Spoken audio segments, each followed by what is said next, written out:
by and large, you've got two different streams of production in Australia. You've got legacy companies, of which there are very few, getting these legacy commissions that are heavily funded by the taxpayer, making, by and large, great artistic content, but content that there's a dwindling audience for, versus the creators who are making content that's going out to 5, 10, 15, 20 million people. And people talk about around the water cooler.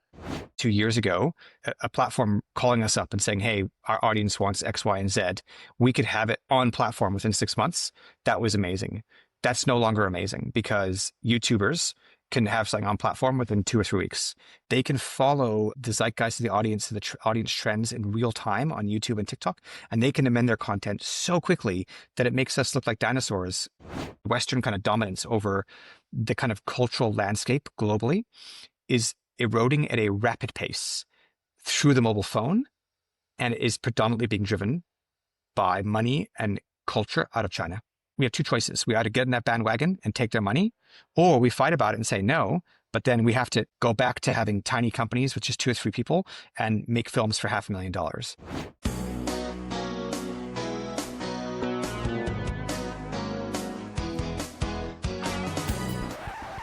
Steve Jaggi, welcome to the podcast. Thanks for having me. You are such a prolific producer. I've long been fascinated by your business model. You have one of Australia's busiest independent production businesses. You work across multiple genres. You do romance, thriller, action, doco. Now I see you moving into micro dramas as well. I'm really curious as to how you've built your business model and also how you're preparing yourself for the future and what you see changing in the industry. Let's start with Jaggi Entertainment, your company. What do you do?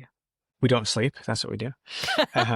What I would start off by saying is what we do isn't unique by any stretch of the imagination globally. What we do might be a bit of an outlier in Australia, but we're really just taking models that work in other territories and making minor adjustments to them. In terms of the structure of the studio, we do see ourselves as a studio. We're completely vertically integrated from cradle to grave. So we do development in-house. We have a development team. We have a finance team. We have our own facility in-house we co-finance films with other lenders and series. We obviously have a production arm in-house that oversees physical production. We own a post-production facility, and that facility also now has a VFX arm as well, and distribution, obviously. So we're doing more and more distribution, both international and domestic. I did live in Australia in my late teens. Then I had an opportunity to work abroad. I've worked in Canada, where I was born. I also worked in the UK for almost a decade before returning to Australia as an adult. What we do as a business structurally and the way that we operate is no different to what I saw in Vancouver or I saw companies doing in London, but I didn't see anybody doing here. And I think it comes down to a number of kind of cultural differences vis-a-vis, in particular, how content is financed. What I observed when I came back to Australia was an entire ecosystem that was built around government agencies, in particular Screen Australia. At first glance, people would say, Australian companies, a challenge with them is that it's a bunch of filmmakers making the films they want to make.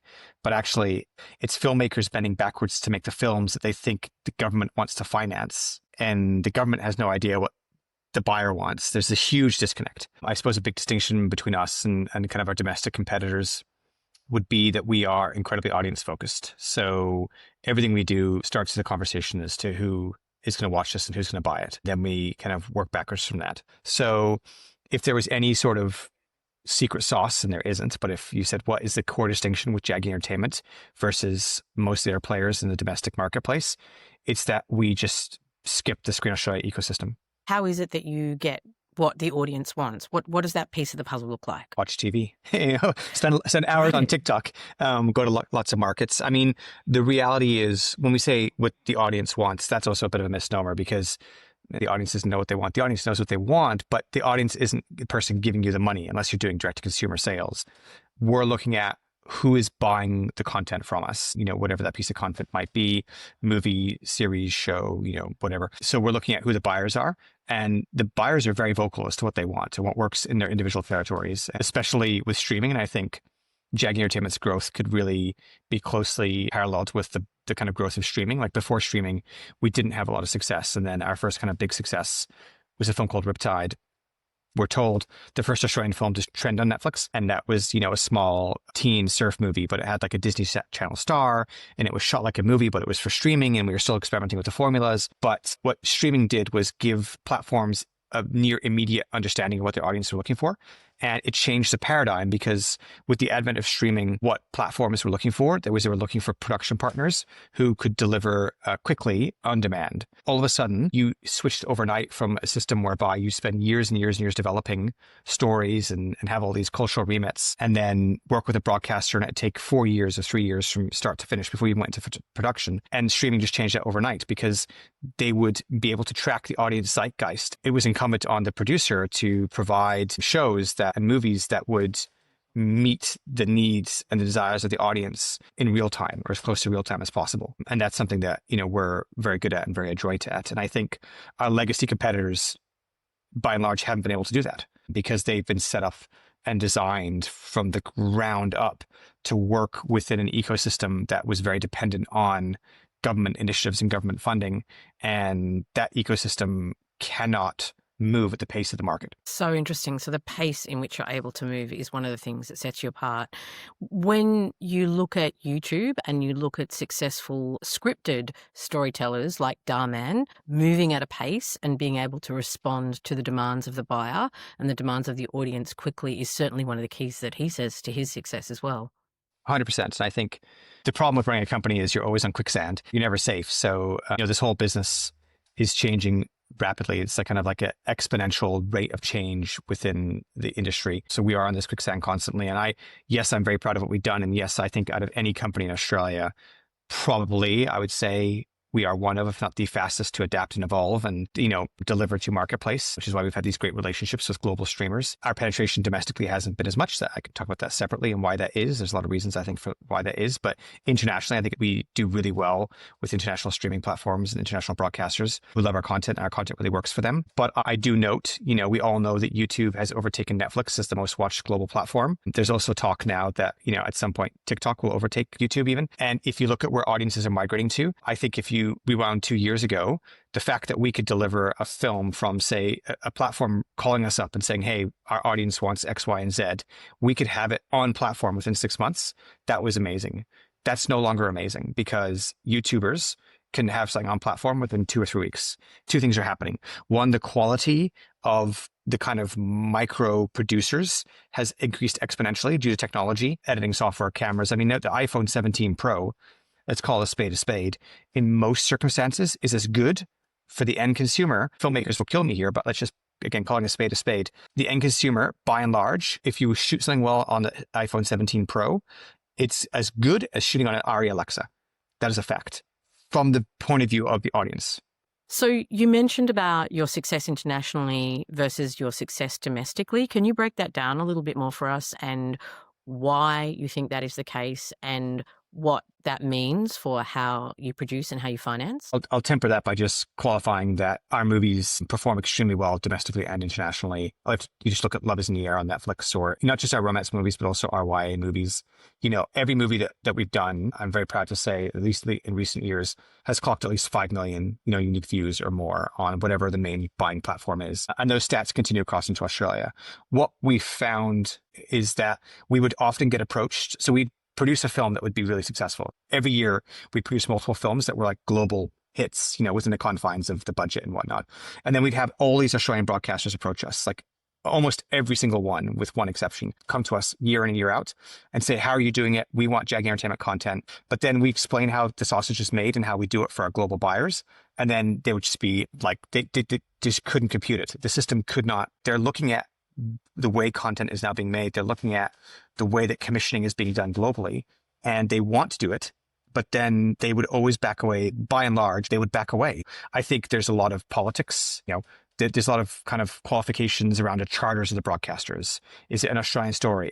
And you can't make content again at the speed of light or the speed of demand while being, kind of encumbered with all these charters that were set up in the 70s, 80s, and 90s. And my observation is there is an acute, and I would say it went from acute understanding last year to now a absolute panic as audiences are flocking, not just to streaming platforms, but now flocking to TikTok and verticals and microdramas. You don't have to be a brain scientist to see that there will be no audience left for broadcasters once baby boomers die out. But at the same token, a lot of broadcasters, again, domestically in particular, are frozen. They know what's happening. They will talk to producers and production companies such as ours, they'll see that we're doing it and making content for other buyers as working very well for them. But then the conversation will stop because they can't figure out how to fit it within their very defined. And sometimes that will be because they have a charter. And sometimes that will be because I think every broadcaster in Australia has set up a system where they're expecting the taxpayer to fund their content, right? It's like, well, we're going to put up the smallest license fee possible because Screen Australia will come and do the heavy lifting. But Screen Australia can't get on board what is actually happening in the marketplace. It can't change fast enough. If you think of how quick change is happening, how can a government organization react that quickly? They can't. Screen Australia are telling us they can only finance about, 25% now of what comes in their door anyway. So they just don't have capacity to fill that gap. There's a question of should they be financing anything? I mean, there's a whole different philosophical argument. I mean, why is it that the broadcasters feel entitled to having both funded from the federal government to stay alive, and they also expect the federal government and a taxpayer to fund the content? But then you enter into a whole different conversation, which we could go on for hours about, which is the hyperinflation of production costs in Australia. And we've been, I think, one of the effective companies that straddled both. But by and large, you've got two different streams of production in Australia. You've got legacy companies, of which there are very few, getting these legacy commissions that are heavily funded by the taxpayer, making content, by and large, great artistic content, but content that there's a dwindling audience for. You would say, and this is kind of an awful statement to say, but it's who cares content versus the creators who are making content like Darman, like all these other creators that are making content that's going out to 5, 10, 15, 20 million people. And people talk about around the water cooler. But there is just an absolute refusal to acknowledge this other content stream because effectively you have an industry that's hanging on by a thread, and the gatekeepers and the pool of people who are successful in getting that funding gets narrower and narrower. But the fight to keep that ecosystem alive gets more and more competitive and more and more fierce. A great example of that is the debacle around the 40 and 30% changes to the offset a couple of years ago, which I have very strong opinions on, but I won't talk about. And the legacy kind of producers were able to maneuver a setup that really worked for them, but effectively disenfranchised everybody else. Ironically, the taxpayer is propping up a system that is not to their benefit because the very producers that are creating the content the taxpayer wants to see are not being helped to get their content to screen. So we all know this increase in cost of production has been a massive and unsustainable issue, and you're talking about this two-tier system. My question to you is, how do you create cheaper content? How do we do that? First, I'd say I always urge people to not think of it as cheaper content. So let me give you an example. When we're making films, I know that one of the criticisms that will be levied at us by legacy producers or crew that have been in the industry for a long time, they'll say, oh, we are going to make really cheap crap. And I'm like, well, you might think so, but our last film had 30 million unique views. And then they'll say, oh, well, yeah, okay, fine. I admit there's an audience for it, but I won't do it because it's too cheap. I'm like, well, our film still costs $3 to $4 million a movie. Like, that's not cheap.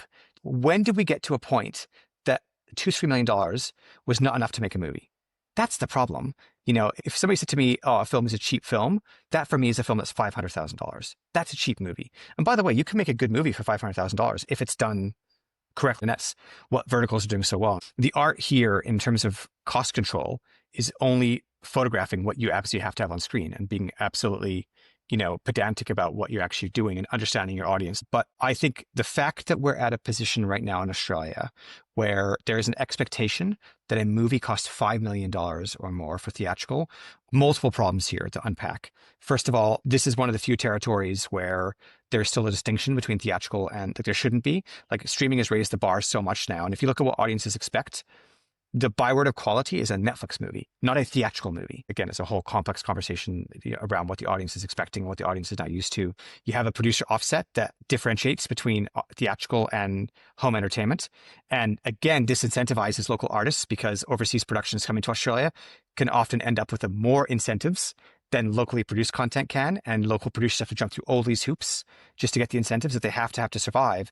And you can't make any sort of content without the producer offset or the PDVs because the cost of labor is too high. But you then get into all the complexities of the unions and all the wage expectations. And I'm not advocating that people shouldn't get paid for their labor. They should. The issue isn't what people are paid. The issue is how many people are working on the projects. And again, not understanding what the scope of the project is. The new content really taking over the kind of ecosystem, which is predominantly mobile first vertical content. Legacy practitioners, and again, I'm a legacy practitioner, would look at that and be like, this stuff is crap. Like, who's watching this stuff? The fact is, it's being watched by tens of millions of people. Whereas the legacy content that costs all this money and is so beautifully crafted, again, nobody cares about it. And people are not learning the lesson. Because audience definitions of what quality is have changed. 100%. And that's what we see at Jaggi Entertainment. And we straddle that. And in a way, our problem now is that our content kind of didn't fit with what was traditional 5 years ago. We kind of forged ahead and found the last 5 or 6 years a great deal of success. But now we're being overtaken by people much younger than me. And we have now become the legacy content creator.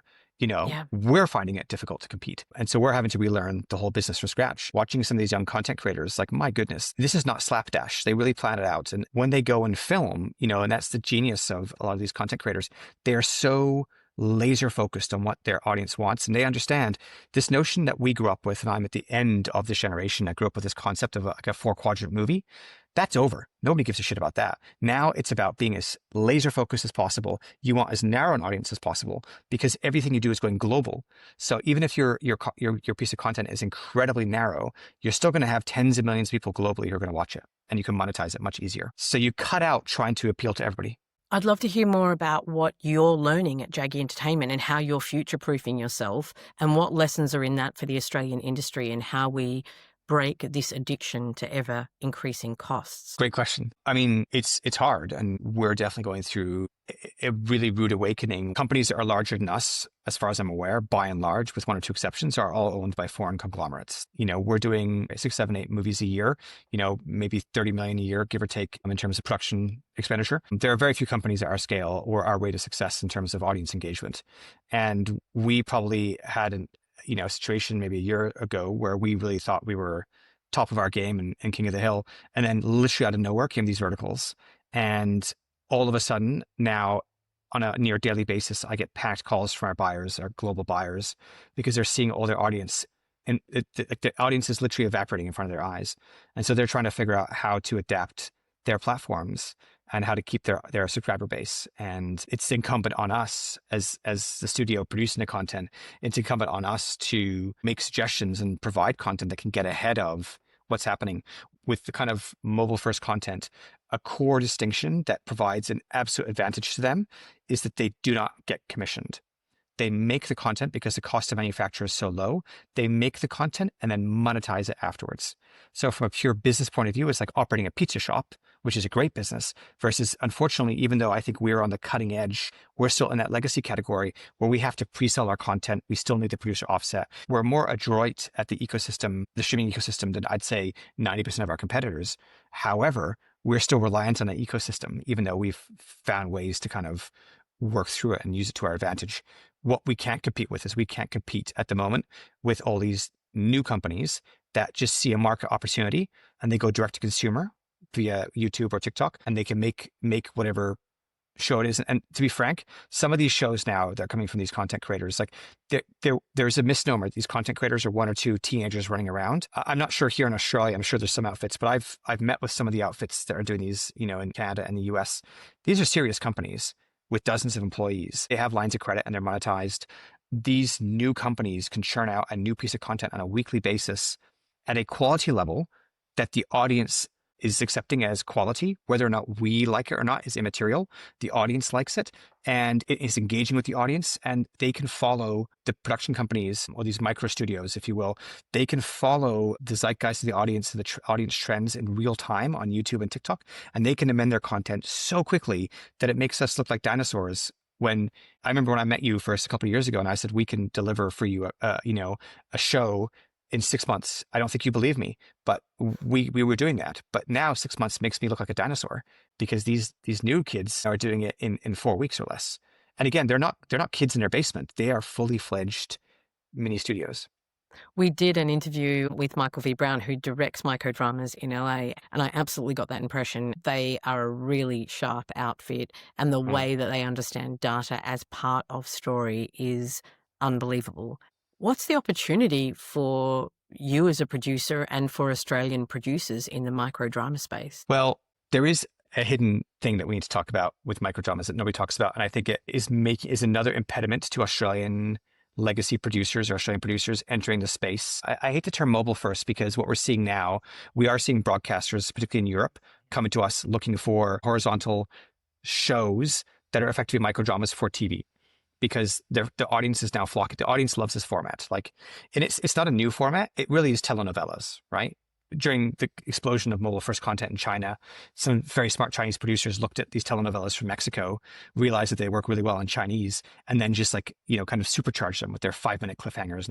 But there is a core challenge domestically, which is the politics, and nobody ever talks about the politics. So this, again, will make me know friends on your podcast. But if you look at the explosion which is happening right now for this sort of content, it coincides with the current administration in America. It coincides with a rebound of the conservative movement.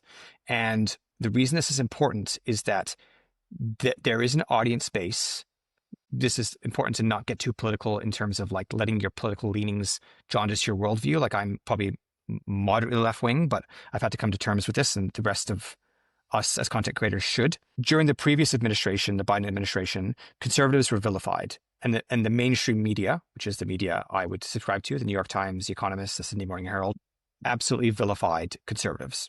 So they flocked to an area that they felt comfortable in, which was mobile space. So you now have an environment where essentially the audience base that is mobile first tends to be a more conservative audience base. The audience base that is more traditional media is a more left-leaning audience base. At the moment, like it or not, it doesn't matter what people like or don't like. The reality is that the right side of the spectrum is growing in influence, and people are flocking to that side of the spectrum politically, culturally, and they're driving this change. And it behooves us to understand who our audience is and what they want to watch. And I fear, and I think a big impediment in Australia is a absolute, within the media creation sector, within the sector you and I work, a gigantic bias by content creators who are by and large exclusively on the left. And I would say the vast majority are on the hard left. There is a bias and almost a condescension towards their audience. And until that disappears, we will never, as an industry, effectively engage with the audience, and there will be a further and further disconnect. And the very few channels that are available that will commission or purchase left-leaning content, really, ABC and SBS. And how long will the taxpayer keep funding those channels? And when will those channels start switching what they're looking to do as baby boomers die out and as the voting patterns in this country change? It is a complex pattern and something I'm very interested in. Also, probably because before I went into film, I was in anthropology, so it fascinates me. But I think that understanding who your audience is and understanding audience patterns and audience viewing habits and audience political leanings is incumbent to running a good business. Because if you're not making content that your audience wants to pay for, you're not in business. Wow. I mean, so much in that. I think these are the tough things that we don't talk about, but, we know the audience is changing. So who would you say your audience are, and how do you get to know that audience? First of all, Jaggi Entertainment is in and of itself not the kind of direct conduit. Like, we are not a streaming platform. So it's incumbent upon us to understand who our primary partners are. And you just need to go on IMDb or look at our content to see who our primary buyers are. They do shift depending on who the commissioning editors are. But we have, it's safe to say at any given time, we have 2 or 3 principal platforms and broadcasters who are buying from us film after film after film. We're not hard right and we're not hard left. There's a number of global broadcasters and streaming platforms who are looking for that centric content. So what we're doing is we're looking at the platform first. We have the relationships with our platforms that buy a lot of content from us. We're having a very open dialogue with them. Our development team is talking all the time. And obviously different platforms are in different territories, so they also have different leanings. It's just the opening dialogue, the open conversation.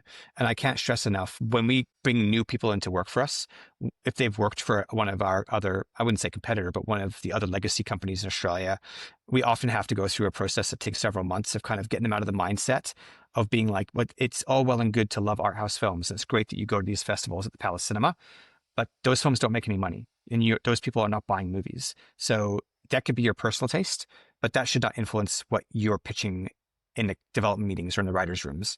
You should be watching TikTok every day, and we'll have TVs in the office where we're reviewing like TikTok trends. We're watching stuff on YouTube, and I'll tell you a big one for us and to do with influencer culture. We just wrapped a movie for a streaming platform in the US, and it was the first movie we did where the lead number 1 was a social media influencer.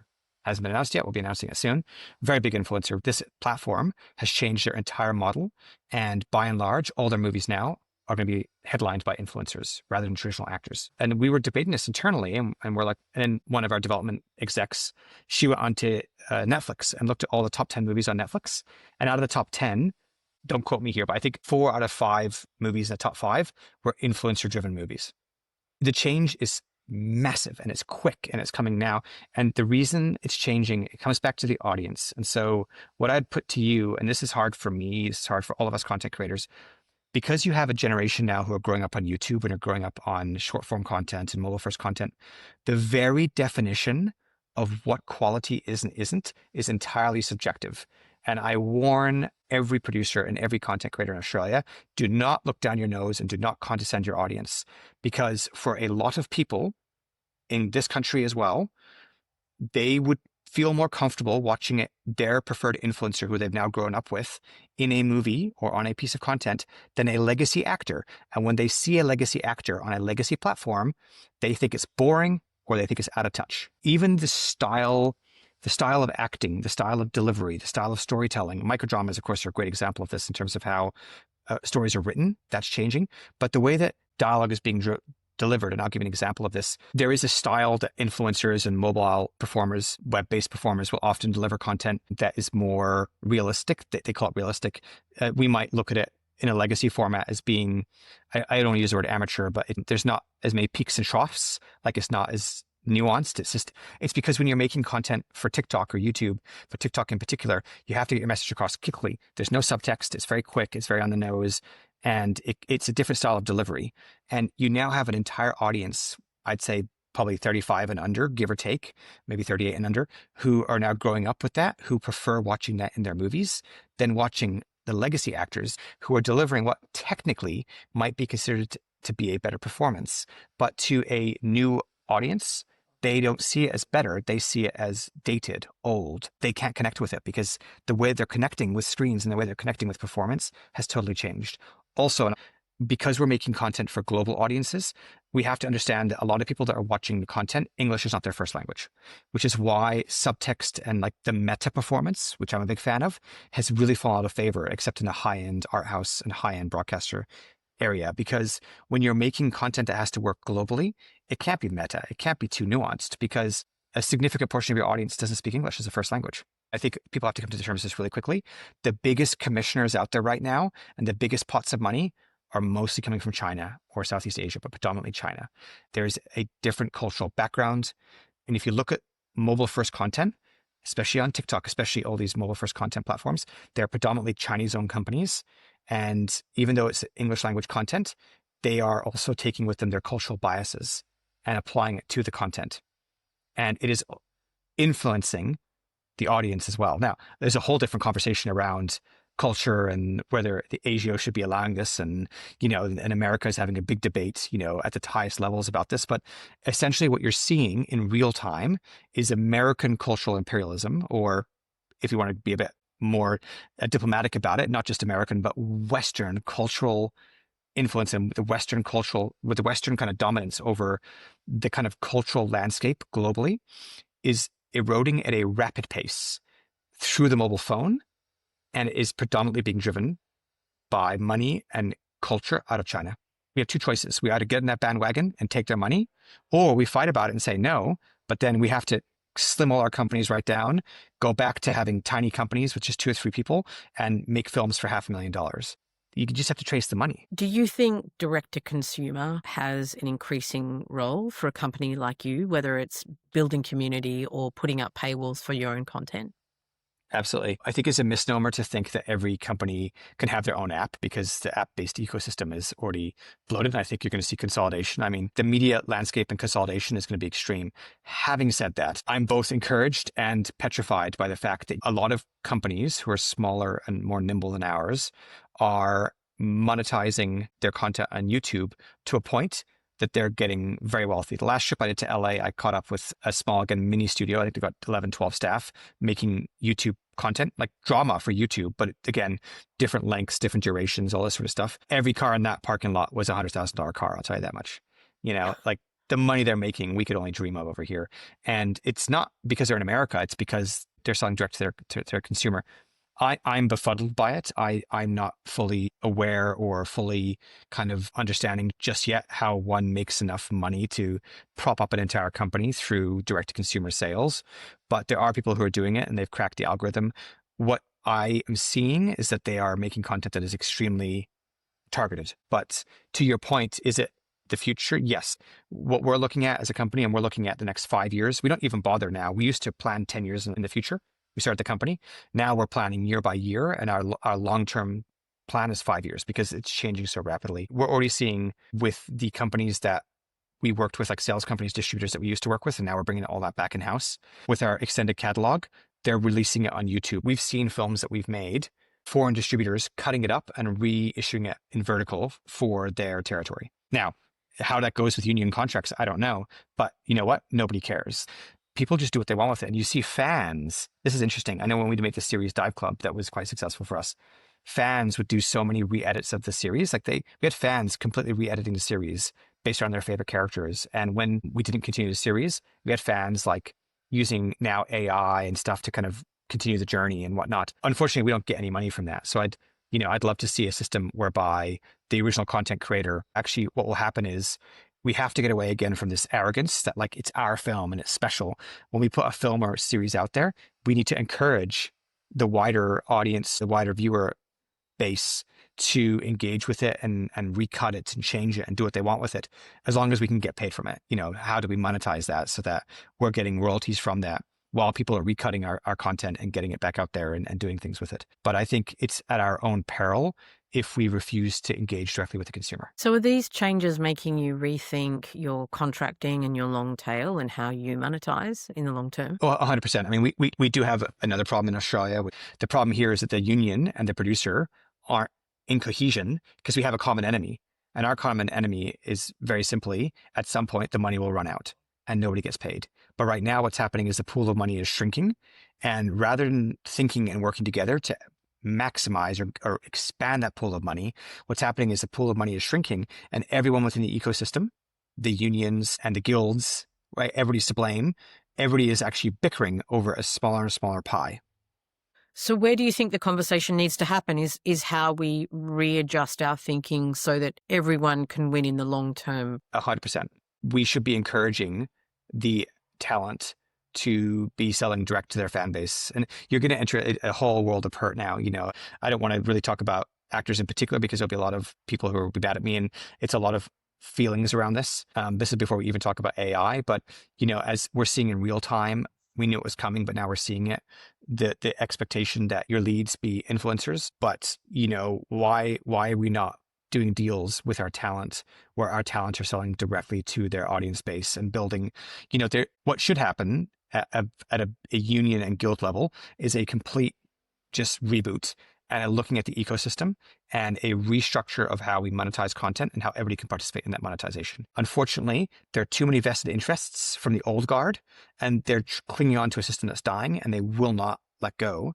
And so what's happened is the new content creators have said, F you, they're off now. And to get these new content creators and there's new actors who are non-union, who are all in these verticals. And I'll just touch on verticals for a second there because it's really interesting. A year ago, verticals were a joke and the budgets were so small and 100% they were exploiting people. And, we wouldn't have a bar of it. Nobody in Australia really wanted to make it apart from a few outliers. Now I'm seeing verticals being commissioned for $1 million+ per vertical, massive commissions for legacy companies to make these verticals. And what you're seeing is these actors who have done verticals, that's actually a quick way for them to become stars, to become famous and to monetize. And I've had this conversation now with young actors who say, why would I want to be on a traditional media that goes to a traditional broadcaster where the casting process is horrible, the audition process is horrible, being on set is a horrible experience.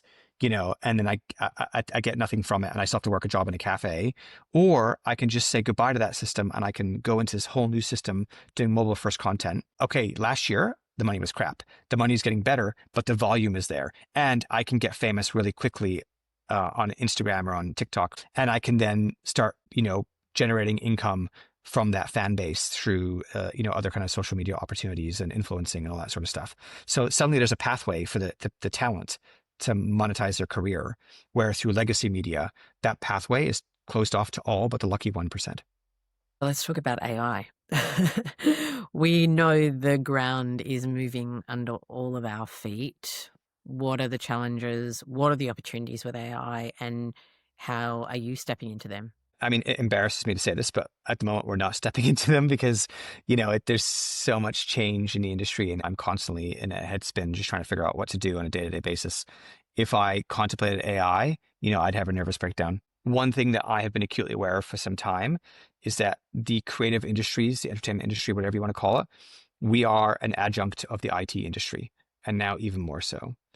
At some point in our lifetime, and I hope it's 10 years away, but realistically it's probably 2 years away, you will be seeing entire shows generated by AI. It is frightening. It scares the shit out of me. If you ask, like, what am I doing about it? What I'm doing is planning to retire earlier. Honestly, like, what's my exit strategy, just on a personal level? Because as and when AI can do, like, make content that people are happy to pay for and will watch, why would you bother going to all the expense of having real humans? There will always be a desire to have humans acting in things. I mean, I still go and watch Shakespeare in the Park. When I was in London a few trips ago, I went to the Globe and that was pretty cool. But that's, not going to be sustainable for everyone. That's going to be for 1% of the community, maybe 5% if you're lucky. I'm as scared as everybody else is. And yeah, we're trying to figure it out, but I don't know. Given how forward thinking you are, Steve, I find that really interesting, your take on AI. We're definitely experimenting with it internally for all sorts of boring things like helping with payroll and budgeting and this sort of stuff. On a personal level, I only have so much brain capacity, but I have no doubt that AI will make a massive difference across the board to every facet of what we do. So if you were speaking directly to a screen creator who was starting out today and someone who wanted to build a business, what advice would you give them? Don't do it. Or do it in the new media landscape? It's difficult, isn't it? If I could go back and give myself advice as a child, it would have been, like, follow your dreams, but have a pursuit that is, do something that cannot be. There are certain things you can do in life that are not going to be changed as quickly or affected as quickly by all the changes that are happening right now. I appreciate the allure of cinema. I mean, I'm enamored by it. Despite everything I say and preach, last night on my TV, I watched Out of Africa, which I really enjoyed. And my favorite film is Dances with Wolves or Lawrence of Arabia. I love watching those kind of films. Now, will I ever make a film like that? Unfortunately, highly unlikely.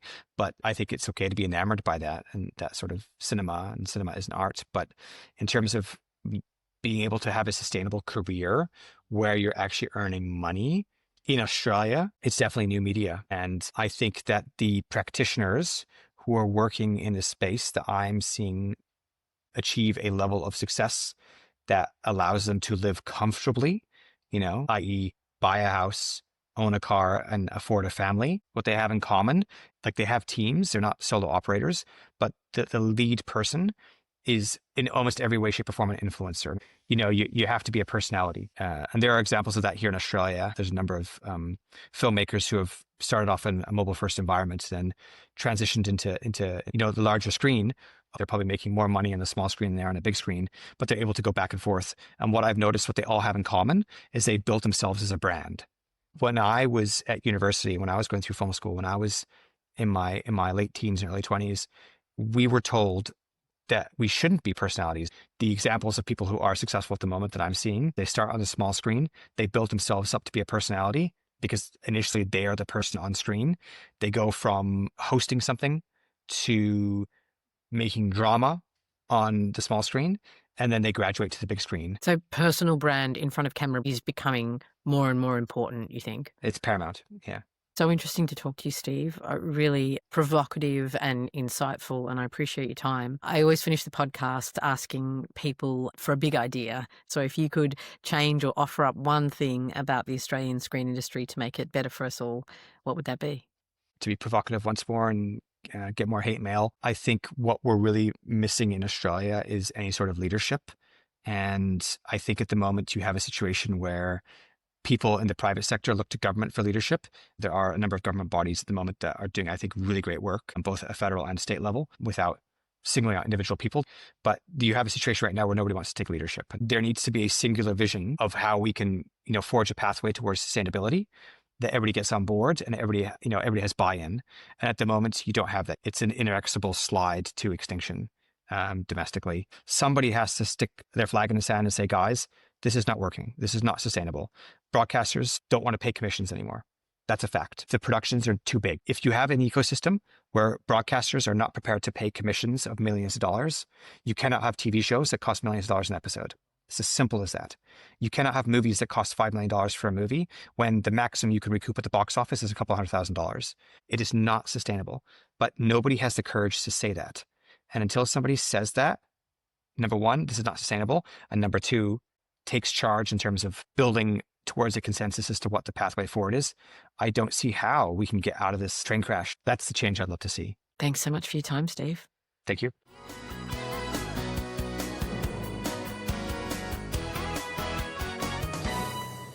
We Interrupt This broadcast is recorded on the unceded lands of the Bunurong people of the Kulin Nation and the Kaurna people of the Adelaide Plains, and we acknowledge them as the traditional custodians and first storytellers of these regions. Always was, always will be.